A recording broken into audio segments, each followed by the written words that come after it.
Assalamualaikum warahmatullahi wabarakatuh. Perkenalkan, nama saya Rahmiati Yusuf. Di sini saya akan menjelaskan tentang teks biografi.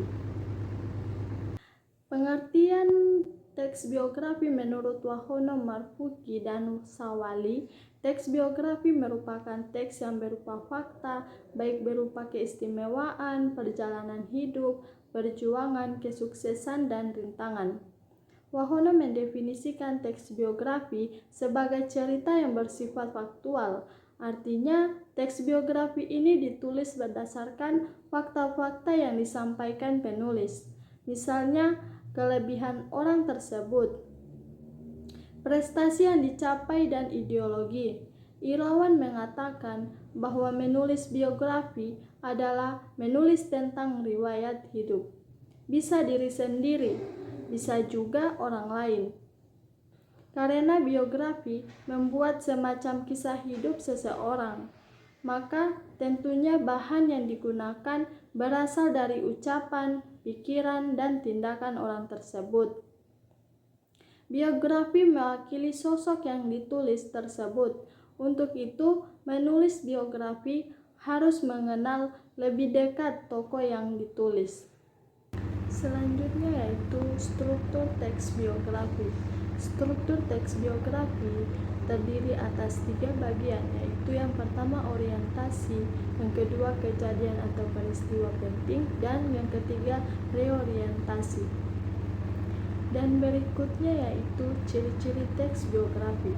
Teks biografi memiliki ciri-ciri tertentu. Yang pertama, berisikan fakta yang didasarkan pada pengalaman hidup tokoh. Dan yang kedua, disajikan dalam bentuk narasi. Dan yang ketiga, menceritakan peristiwa penting yang dialami sang tokoh sehingga bisa dijadikan teladan bagi pembaca. Selanjutnya yaitu kaidah kebahasaan teks biografi. Teks biografi ditulis dengan tetap memperhatikan kaidah kebahasaan berikut ini adalah kaidah kebahasaan dari teks biografi.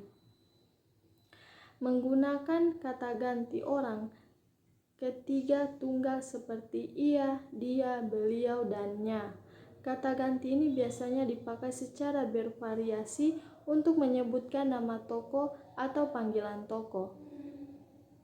Kedua, menggunakan kata ganti penunjuk yang dipakai untuk menggantikan hal yang telah disampaikan sebelumnya. Kata ganti penunjuk ditandai dengan kata ini dan itu. Dan yang ketiga, menggunakan penanda waktu berupa konjungsi seperti sejak dan ketika. Dan yang keempat, menggunakan kata depan yang menunjukkan keterangan waktu seperti pada. Dan yang kelima, menggunakan penanda waktu berupa nomina seperti nantinya atau kelak.